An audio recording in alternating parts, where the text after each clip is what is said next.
I should have pulled away the moment his fingers brushed the small of my back. But I didn't.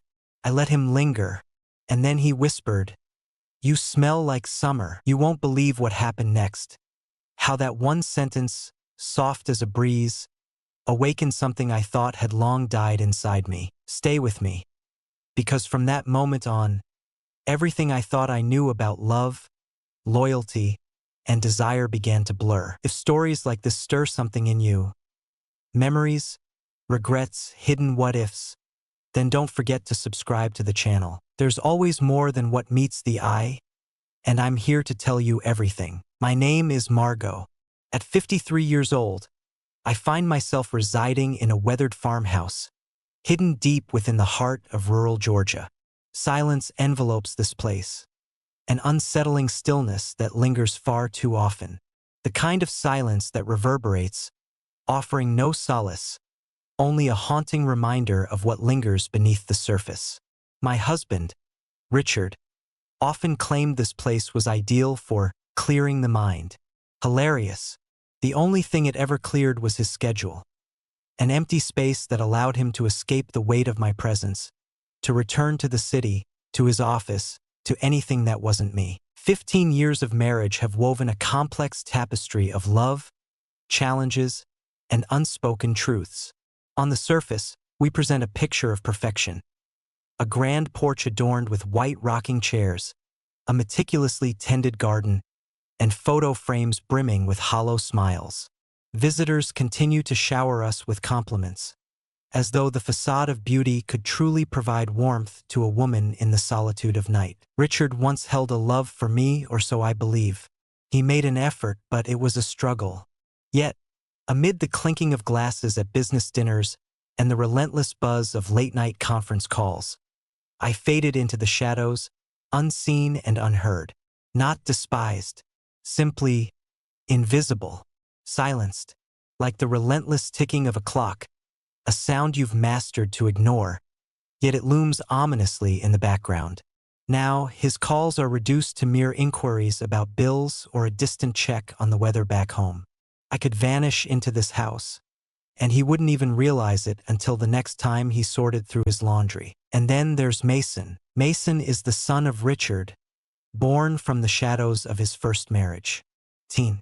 A number that carries weight, a threshold teetering on the edge of youth and adulthood, where every moment pulses with possibility and uncertainty. He stands tall and silent, a deep well of contemplation that seems to echo with the wisdom of ages beyond his years. He arrived to spend the summer with us, a pause filled with uncertainty as he awaited the beginning of college. The moment he emerged from the car, suitcase in tow, a rush of realization hit me. My God, how he has changed. He had shed the innocence of youth, no longer resembling the boy he once was. And I didn't feel like merely a stepmother either. It was mid-July when the air thickened, a suffocating weight that clung to your skin, rendering even the trees weary and worn. That morning, I toiled for hours in the garden, yanking weeds from their stubborn grip, meticulously trimming the roses, and pouring water over the parched earth beneath the relentless sun. By noon, my shirt clung to my back, a relentless reminder of the ache in my lower spine, whispering that I was no longer in my 30s. I stepped inside, my heart racing, poured a glass of water with trembling hands, and stood before the fan, the cool air brushing against my heated skin, a fleeting relief amidst the rising tension. Mason stepped into the kitchen moments later, the air thick with unspoken tension. He exuded a reckless, languid vibe, barefoot, shirtless, a towel draped over his shoulder, as if the world around him faded into the background. He appeared less like a human being and more like a vivid postcard, frozen in time. "Are you all right?"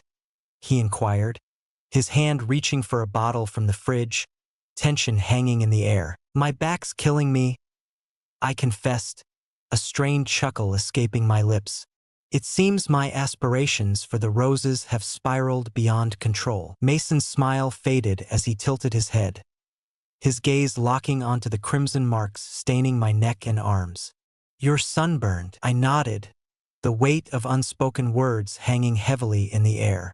Perhaps a heavy silence hung in the air, thick with unspoken words, the kind that vibrates between two souls on the brink of crossing an uncharted boundary, but both can sense its inevitable approach. With a trembling hand, he delved into the drawer, retrieving the bottle of sunscreen I reserved for guests, and extended it toward me, the weight of the moment hanging heavily in the air. "Do you want my help?" he inquired, his voice laced with an undercurrent of urgency. I should have said no. I should have. But instead, I pivoted sharply, settling onto the edge of the kitchen chair, my fingers tangling in my hair as I draped it over one shoulder. "If you don't mind." His hands radiated warmth, a comforting yet intense sensation that lingered in the air. Soft. He began with my shoulders, slow, almost tentative, as if he feared causing me pain. But as he descended lower, tracing the delicate curve of my spine, an undeniable tension hung in the air. His hand lingered in the air, caught in a moment of uncertainty. My breath hitched. Not a single word escaped my lips. It was in that moment I realized the profound silence that enveloped the house, a stillness that seemed to echo with unspoken secrets. After that moment in the kitchen, an unnameable weight began to linger in the air between us. It didn't strike suddenly, like a thunderclap. It unfolded gradually, much like the way sunlight dwindles at dusk. A change that hangs in the air, palpable and undeniable, demanding attention without uttering a single sound. Mason remained silent about it. I didn't either. Yet, we navigated the space between us with an intensity that spoke volumes. Just a little bit closer, perhaps. Or perhaps simply more attuned. As I handed him the sugar at breakfast, our fingers lingered in a charged moment that felt like an eternity. As he entered with the groceries, I felt the weight of his gaze, a palpable tension hanging in the air as I reached up to place the items on the shelf, my blouse rising just enough to catch his attention. I've begun to wear dresses once more. Only gentle cotton ones, nothing provocative. Yet, I found myself drawn to those that embraced a bit tighter, revealed a touch more. I convinced myself it was merely the oppressive heat. Yet, the mirror whispered a different truth. I yearned to be acknowledged. One fateful afternoon, I stepped out of the bathroom, wrapped in a towel, under the impression that Mason had ventured into town. He simply hadn't. He remained paralyzed at the threshold of the hallway. His eyes flickered, desperate to escape, yet they remained fixed, unable to break free. I gripped the towel with all my strength, yet I stood my ground, refusing to flee. I held back my anger. I cast a glance back at him, my heart racing with unspoken words. We remained silent on that as well. Later that week, as I chopped vegetables for dinner, he approached from behind, his breath brushing against my neck, igniting a rush of unexpected heat that sent shivers down my spine. He inquired, his voice laced with concern, if I required assistance. I uttered a firm no, yet my feet remained rooted in place. In those heavy silences, as his gaze pierced through me, I sensed a perilous seed beginning to grow. Not within him, within me. The harder I fought to maintain a facade of normalcy, the clearer it became that everything had spiraled into chaos. I found myself desperately seeking any reason to be close to him. As I folded the laundry, the weight of his presence in the living room loomed over me, thickening the air with unspoken tension. As he poured his coffee, he couldn't help but fixate on the delicate moment when his lips met the rim of the mug. I swear I wasn't doing anything wrong. Not at all. But I sensed I was teetering dangerously close to a boundary that once felt unyielding, and now seemed fragile, ready to shatter. As the sun dipped below the horizon, we lingered on the porch, our eyes drawn to the fireflies that emerged from the grass, flickering like fragile embers in the encroaching twilight. Mason sat in silence, lost in contemplation, his elbows propped on his knees, gaze locked onto the distant horizon, as if searching for answers in the fading light. "Are you all right?" I inquired, the rich red wine swirling in my glass, the air thick with unspoken words. He nodded, a flicker of uncertainty crossing his face, then turned to me, the weight of unspoken words hanging heavily in the air. Have you ever sensed that you're trapped in a moment, anticipating something that may never arrive? The way he uttered those words, low and soft, sent a shiver through me, causing my breath to catch in my throat. I recognized that sensation all too vividly. Every single day, I breathed, the weight of the words hanging in the air. The air hung heavy with an unspoken tension, a profound ache binding us together. And then he reached over, his fingers barely grazing my hand. It might have been solace, yet it was not at all. His thumb hesitated, hovering in the air, charged with unspoken words. His gaze remained locked on mine, unyielding and intense. I withdrew, the air thick with unspoken words. Gradually, with utmost respect, as if the world had simply turned a blind eye. Yet, everything had changed. That night, sleep eluded me. I lay beside Richard's vacant side of the bed, the sheets chillingly cold and untouched, a stark reminder of his absence. I fixated on the ceiling fan, its relentless rotation echoing the passage of time, a cruel reminder of moments slipping away, leaving me behind in a haunting stillness. As I shut my eyes, Mason's image surged forth, vivid and haunting, refraining from any overt actions, simply observing, as if I held a value that demanded a second glance. The heat was suffocating, wrapping around everything like a heavy shroud, the kind of heat that clings to your skin, slithering down your spine, transforming every fabric into a desperate embrace, as if it's fighting to hold on for survival. The house lay in an unsettling silence. Richard had vanished for the weekend. It's only Mason and me, alone in this moment. I stumbled upon him in the dimly lit hallway, just emerging from the shower, droplets of water glistening on his skin, a loose tank top clinging precariously to his torso. His skin still radiated the lingering warmth. Our eyes locked in a charged moment. This time I held my gaze steady. My back still aches, I confessed, the weight of the pain heavy in the air. My voice caught me off guard. Do you remember how that lotion worked wonders? He lingered, if only for a heartbeat. Then, a subtle nod followed, laden with unspoken weight. I stepped into my bedroom, leaving the door ajar behind me. I perched on the edge of the bed, my fingers nervously tugging at my hair as I waited, the air thick with anticipation. My heart pounded fiercely in my chest. Not from fear, absolutely not. From a source pulsating with vitality. Mason entered, each step deliberate and heavy with anticipation. The bottle of lotion in his hand trembled ever so slightly.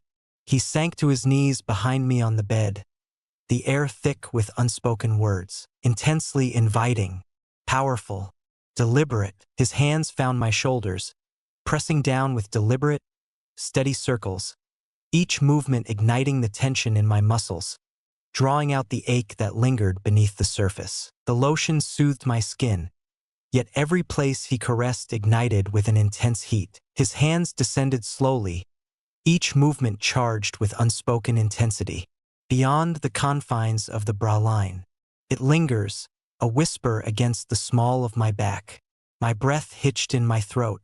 I let him go, the weight of my decision hanging heavy in the air. One finger slipped beneath the waistband of my skirt, just enough to send the world spiraling into chaos. He stood motionless, a chill gripping him. I tilted my head back, my eyes sealed shut, as if bracing for the storm within, and I whispered, soft yet piercing, "You can go on." Silence enveloped him. He pressed on relentlessly, and in that moment, the facade shattered, revealing the truth beneath the surface. In the aftermath, we remained frozen in place. His hands lingered on my back, the lotion gradually absorbing into my skin, creating an electric tension in the air. The warmth of his breath enveloped me, a steady whisper in the silence, charged with unspoken intensity. My body throbbed with the aftermath of the tempest he had unleashed within me.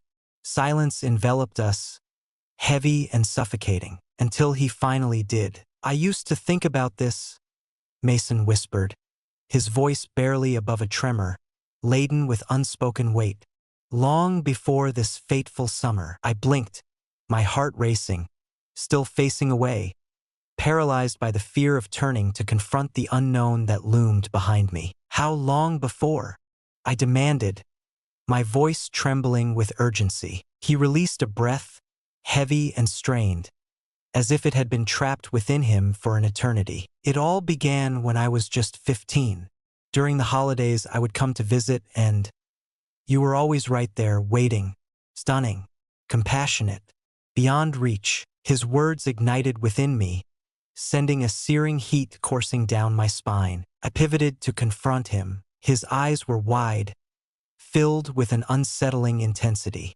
Unmistakable, not overwhelmed by guilt, but consumed by longing. I should have been consumed by terror. I should have turned and walked away. Yet, deep within me, an echo of a voice I had long ignored urged me to lean forward instead. "I see you now," I whispered, the weight of the moment hanging heavy between us, and I truly meant it. The relentless rain had poured down since sundown, a constant reminder of the turmoil brewing within. It pounded on the roof, a foreboding signal or perhaps a seductive beckoning.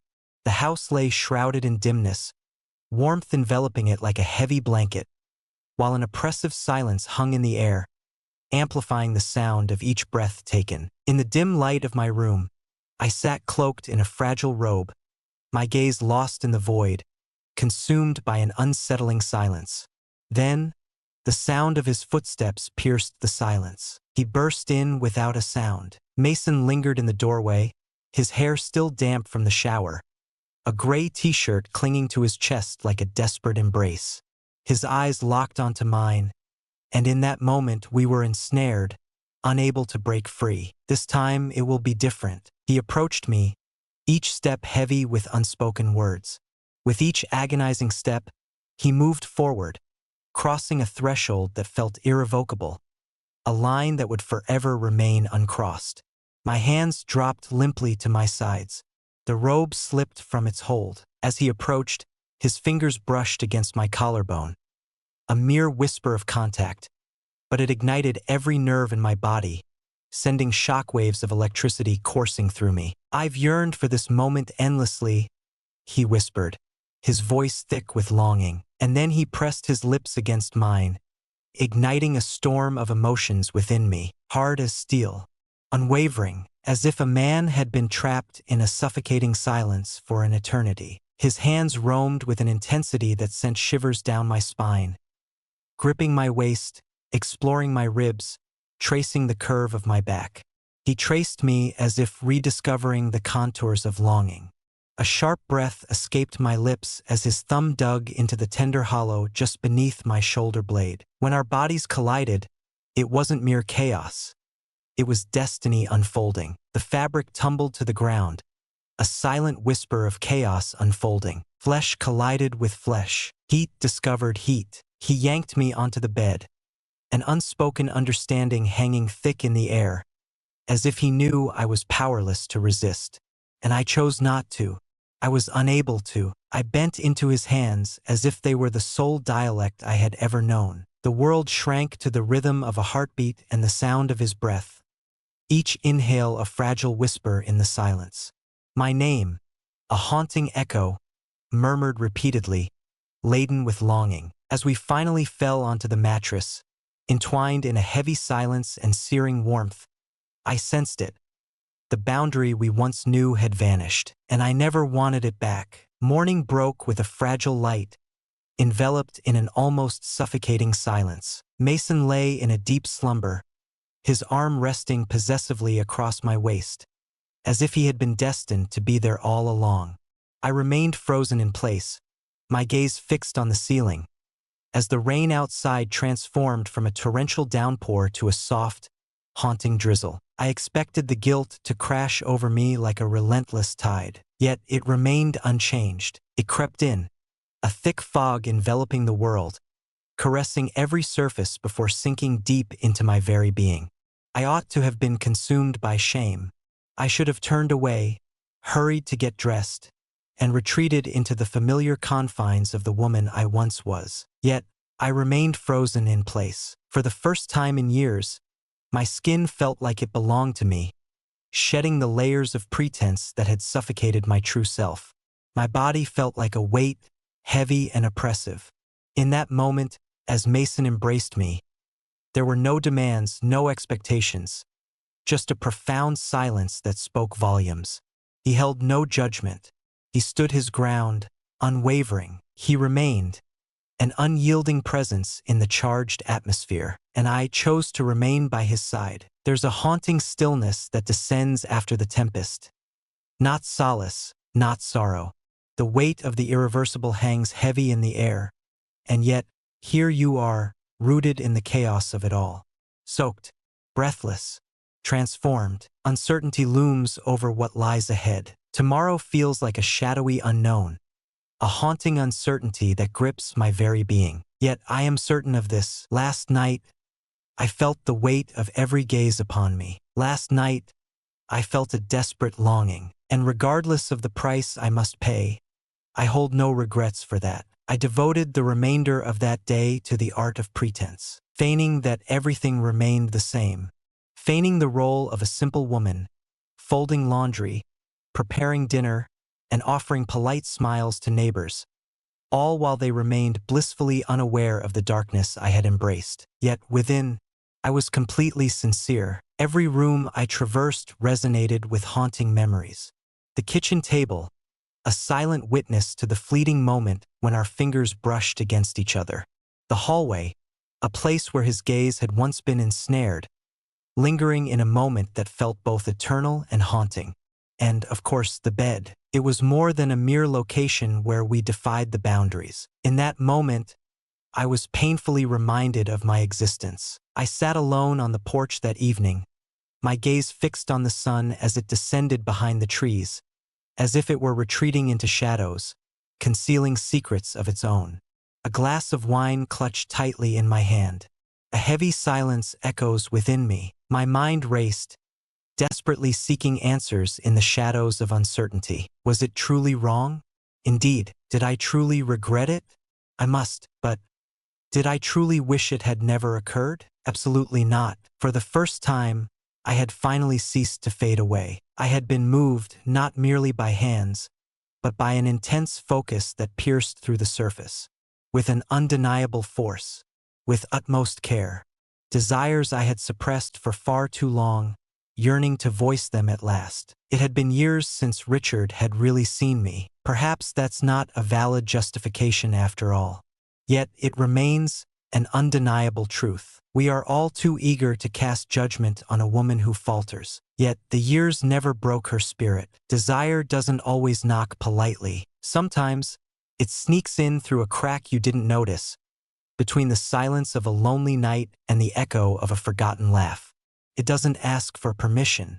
It simply reminds you that you're still here. I'm not proud of everything I've done, but I'm not ashamed of needing to feel something again. Maybe that's the part no one tells you about getting older. You don't stop wanting, you just stop admitting it. So if this story stirred something in you, if you've ever looked at someone and thought, in another life, tell me. I'm listening. And if you want more stories like this, quiet, messy, true, you know where to find me.